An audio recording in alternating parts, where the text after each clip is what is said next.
Hi, this is Manjula Narayan, books editor, Hindustan Times, and I have with me Ullekh NP Ullekh, who's written this book, Kannur, Inside India's Bloodiest Revenge Politics. So it's really an interesting book, and I mean, people from the rest of India are always, have this idea of Kannur as being an absolutely violent place, and Ullekh has sort of deciphered the situation there. So maybe we should read the flap first so that the reader, viewers get an idea of what the book is about. Yeah. A sleepy coastal district in the scenic South Indian state of Kerala, Kannur has metamorphosed into a hotbed of political violence in the past few decades. Even as India heaves into the age of technology and economic growth, the district has been making national headlines for brutal murders with sickening regularity. What makes this region so susceptible to vendetta politics and deadly violence? How is it an anomaly in Kerala, the state with the highest social development parameters in India? Born in Kannur and brought up amidst some of the biggest political leaders of the state, Ullekh NP delves into his personal experiences while drawing a modern-day graph that charts out the reasons, motivations and the local lore behind the turmoil. He analyzes the numbers that lay bare the truth behind the hype, studies the area's political and cultural heritage, and speaks to the protagonists and victims. With his journalistic skills and years of experience in reporting from the field, he paints a gripping narrative of the ongoing bloodbath and the perceptions around it. Ullekh's investigations and interviews reveal a bigger game at work, involving players who will stop at nothing to win. So, I found it really interesting. I mean, like I told you, my mother is from Talisheri. So, I was particularly interested in knowing, but unless you grow up there, you can't know it at all, like with the sort of precision that you do. And that's what I found very interesting about this book, is that you come into it as an insider, but describing it to the outsiders who have a very different idea of what Kannur is, what Kerala is, and why, I mean, like the national media is full of, the spotlight is on killings there, but nobody knows, nobody who's not from there knows the true picture, or not from Kerala even, knows the true picture of what the place is about. So how did you do this book, decide to do this book? I decided to do this book, especially after the RSS launched the Retrocity campaign. And Retrocity campaign, the people behind the Retrocity campaign must have been, people with brains and people who had strong ideas about how to go about doing things and, to spread, to disseminate information. But the end result was too much of misinformation. When I was in the Northeast, I saw a procession by Hindu groups saying that protesting against genocide against Hindus in Kannur. So, genocide against Hindus in Kannur, it's a myth making exercise, or rather the to give the place a bad name. That was the thing that inspired me to write this book, because the real story had to be told. That was what I realized that day when I found that a lot of people, and in this age of social media where people keep talking about Hindu genocide in Kannur, especially at a time when people of that place, or political or progressive parties and groups there had no kind of strength to counter the campaign. It was a vilifying, no holds barred campaign, and I am not blaming the Retrocity campaign as such. It is good. Retrocity campaign helped bring focus on that. It put the spotlight on the issue, and therefore a person is able to write a book on it, because it became a national topic of discussion, but then it slipped away into too much of misinformation campaign. Maybe it wasn't a deliberate attempt by Retrocity campaigners, but it had ended up being so shrill in this age of social media, where you have WhatsApp universities, you know, out there, and you know, people from all kinds of backgrounds have expert opinions to give. And what happened after that was a lot of pro-RSS, pro-Hindutva elements, you know, like who are self-confessed pro-RSS people landed in Kannur and came back with much more gorier stories about party villages and, you know, Hindus being or RSS being the victim and the Marxists being the perpetrators. It's true that the CPM engages in violence as much as the RSS engages in violence. It's true that there is political violence in the region. And you talk about that a lot. Yeah, and you know, like whoever is responsible has to be called out, and therefore the CPM has to be called out for its side of violence, its contribution to this endless violence that's happening there. But RSS can't wash away its hands, you know, saying that it's just they are a group of innocent perpetrators, you know, like the Armenians subjected to some kind of a genocide. That's not the true picture. So I'm not taking sides anywhere. I'm just telling a true picture of what is happening there. And it's also like from other states, especially the north, which is used to the viewing things with the lens of religion and caste. Oh. It's not really like that, right? It's not at all like that.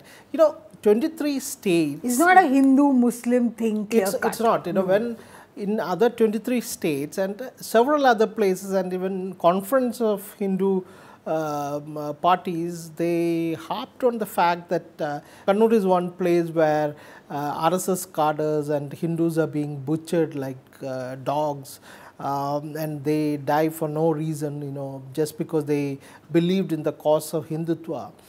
This is the biggest lie of this century, perhaps, and I don't think any lie can be bigger than this, because you know, RSS has been there since its formation, and the CPI, Undivided Communist Party, has been there, and actually the conflict started in the late 60s, and it continues even now.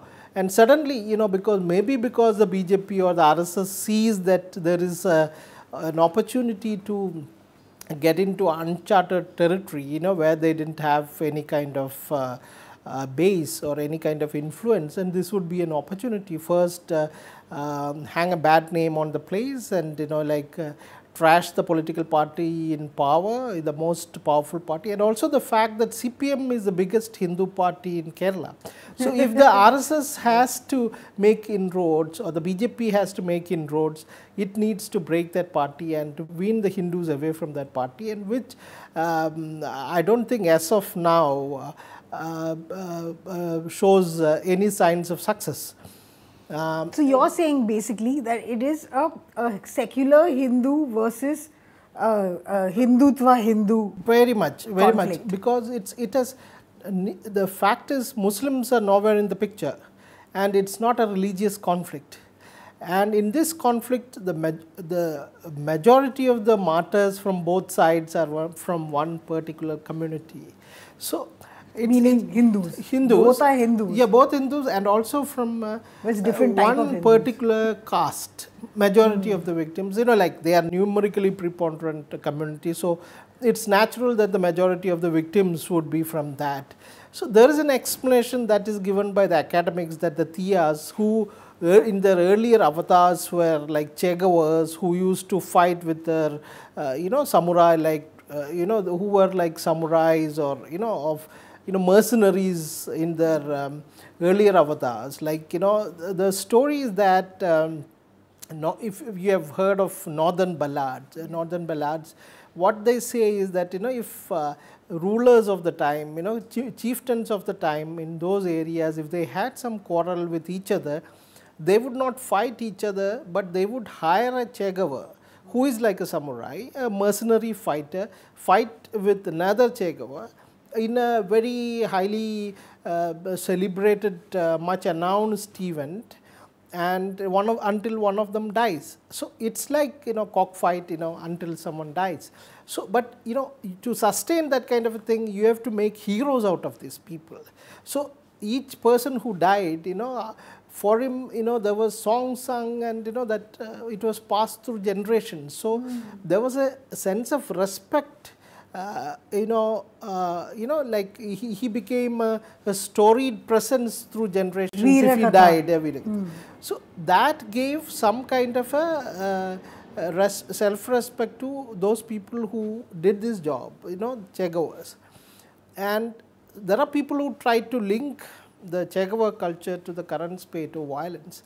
But I don't it could be one reason. There are a lot of people in Kannur and outside who are spiritually inclined, who believe in mythology, who believe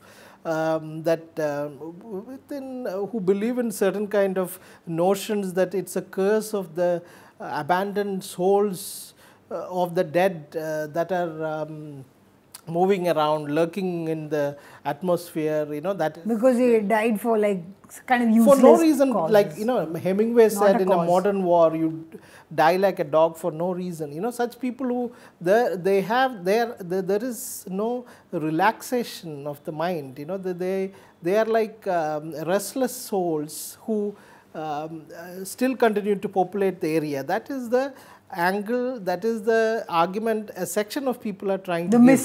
The mystical argument. Yeah, argument.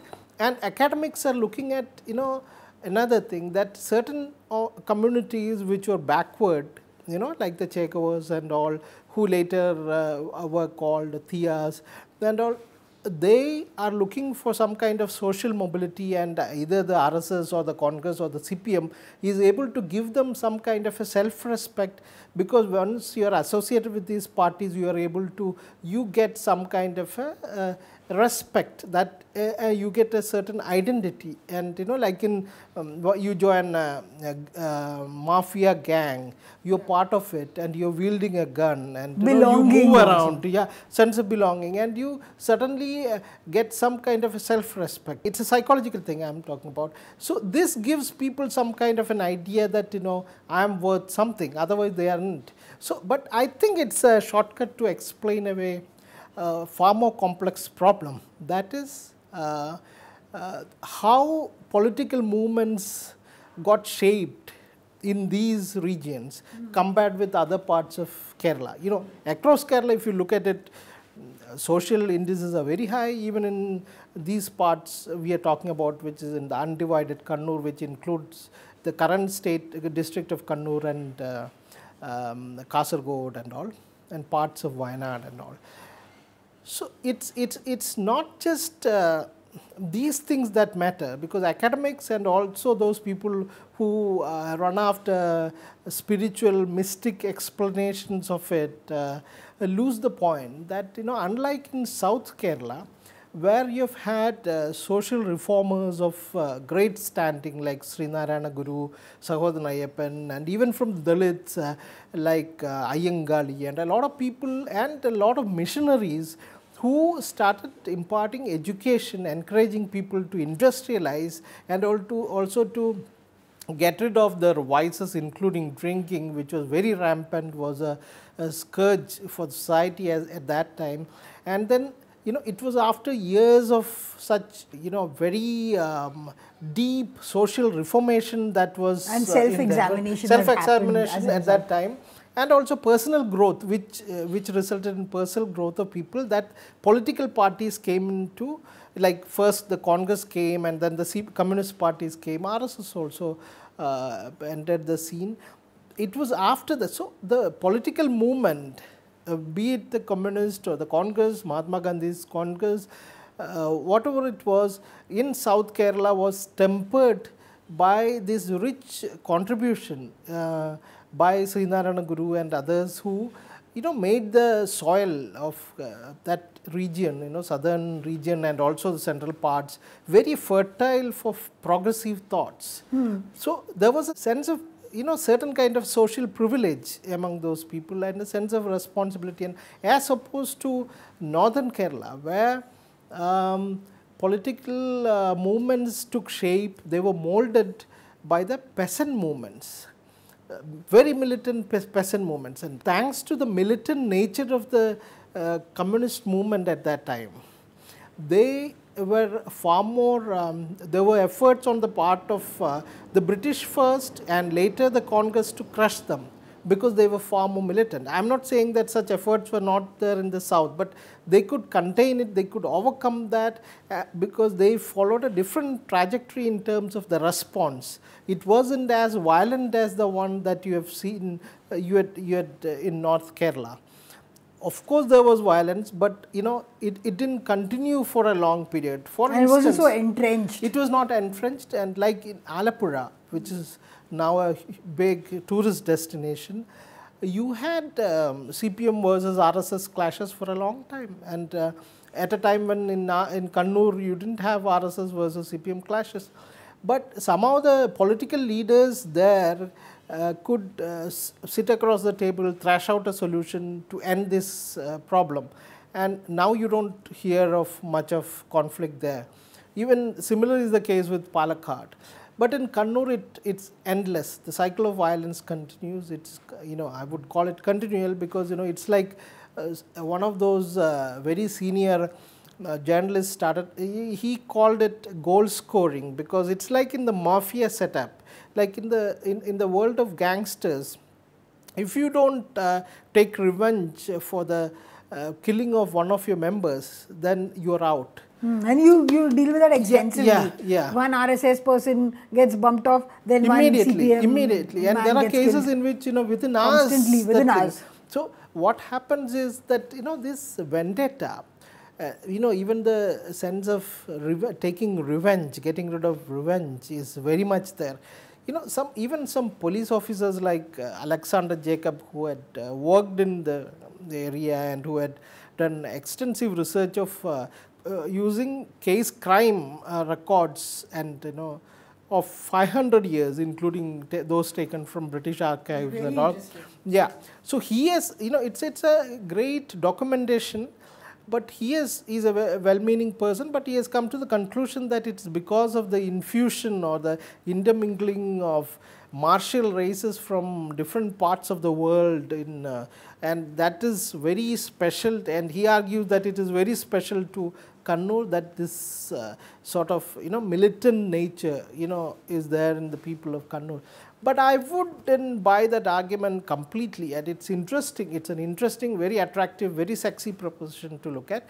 But I think it's a historical way of looking at things, because you can't always look for explanations of contemporary problems in ancient history. These are the kind of perceptions and analysis that people have. But I look at it also as, a problem that is that's as a result of the immaturity or a certain tendency on the part of the leadership. Because when the CPI was undivided in Kannur, there weren't too many of violent incidents. But once the CPI split in 1964 and CPM was formed, and CPM became the powerful entity and also a powerful electoral force very soon, you had a lot of leaders, a lot of very mature, very genuine leaders remained within the CPI, and a lot of loyal but committed leaders who were young, went to the CPM. Some of them were really mature, but some of them weren't. And it was those bunch of people who started bringing in, infusing that culture of violence within the CPM.